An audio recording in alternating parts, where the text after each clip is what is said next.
దృష్టిని కేవలము ఏ కార్యమును సాధించాలనుకుంటున్నాడో దాని మీదే పెట్టిన వాడెవరో, మనసును ఎప్పుడూ సంతోషముగా ఉంచగలిగిన వాడెవరో అది ఏ సమస్త సౌఖ్యములకు హేతువు, కార్య సాధనకు హేతు అదే.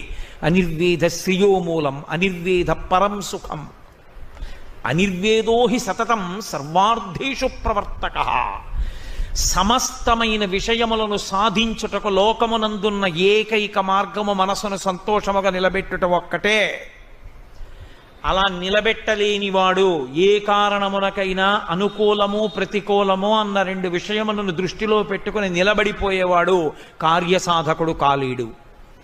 కాబట్టి అనిర్వేదో హి సతతం సర్వార్థేషు ప్రవర్తక కరోతి సఫలం జన్మో కర్మయత్తత్ కరోతి సహ తస్మాద్ అనిర్వేద కృతం యత్నం చేస్తే హిముత్తమం. కాబట్టి నేను ఈ నిర్వేదాన్ని విడిచిపెడతాను.